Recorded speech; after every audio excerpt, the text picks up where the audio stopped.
Juwan next to Don. Except my STEEZ, what's going on? Bringing y'all halftime review of Port Adelaide Power versus Melbourne Demons. At Adelaide Oval. So, coming into this game, for me, I took Port. And the only reason I really took Port, one, because they're at home. Two, because Stephen May's out for Melbourne. But this, I thought was going to be a real competitive game. I think Port is definitely a team that can make the 8. So I'm real interested to see how they develop. And Melbourne, I think Melbourne is a team I think you're tested against to see if you're going to make. They're like the gatekeepers this year in my head. Like, if you can compete with Melbourne, I think you can make it for the most part, unless Melbourne's just having a shit game. And as of right now, halftime, it is a very competitive game. All right, so coming into the game for me was pretty much the same thing. I was really looking forward to seeing how the key forwards for Port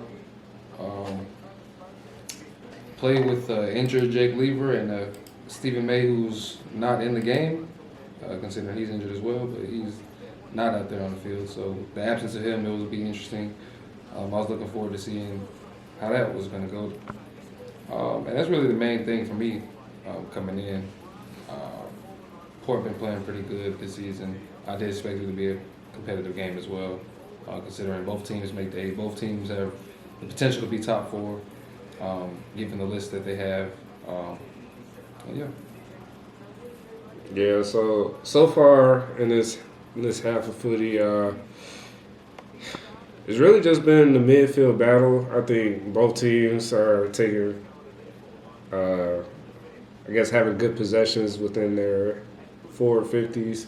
Both teams right now have the same exact score line, 7-3, 45. And both teams just seem to be efficient inside. It's just really a battle of the midfields, and even with that, I think it's pretty even. Just like the score, Will Drew from Port is doing a good job on tagging either Viney or Clayton Oliver, whichever he's on at the time. He's impressive. Yeah. But Viney and Oliver still are getting off. Petrarca is doing his thing as well. It's a real tough battle in the midfield. So whoever wins this is just going to be whoever has a better midfield in the end. Also, Radagler did some goofy ass shit. Port Melbourne should be. What am I trying to say? Melbourne should have a behind instead of a goal because Radagler stopped the ball after it crossed the boundary line, where he definitely could have just took a step forward, caught the ball over his head or anything. Radagler definitely just let a goal happen. That shouldn't have happened for Melbourne, so they probably have him to thank for the game being tied right now. Yeah. To add on to that, I do think Port is doing a good job of controlling the game a little bit as far as uncontested possessions go. But I am disappointed, just going back to my initial thoughts of how the game will go. And Todd Marshall, who dislocated his finger a couple times, they said, in this game.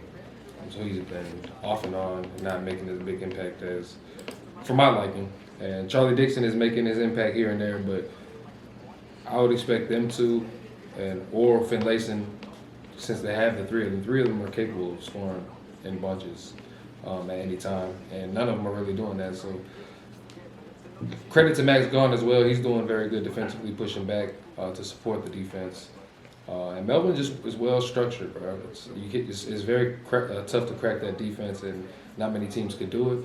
I do think Port is capable of it, but they're not really looking like they're able to crack the code right now at the very time. But they do have game breakers in Connor Rosie and Zach Butter, so it'll be interesting to see if they can make more of an impact in the second half. Travis Boak, it's his 351st game, and Making a big impact on the game, I'll say, from the Port side of things. He's probably the best midfielder that in the game so far. Making a big impact in the center. Yeah. Who you think gonna win the game? It's tough, bro. I don't know either. It could still like go either way. It's such an even game for me right now, and I'll probably have to stick with my tip and lean towards Port just because they're at home. Hopefully, they can get that advantage. But it's just hard to get a. It's gonna be one of them games, but it's also 6 in the morning. All right, you'll go Port. I'll just say Melbourne just because their players are making more of an impact. Their best players are making more of an impact right now. And I think just star power will take over if things continue to go to the way that they are. If Port's stars just stay a little quiet. So Melbourne for you, Port for me. Guess we shall see in the morning. Yes, Lord. But hey, y'all like, comment, subscribe, all the YouTube shit. We do be live. Tune in for that. We ain't live now. We'll be live when the game on. Yeah. So, yeah.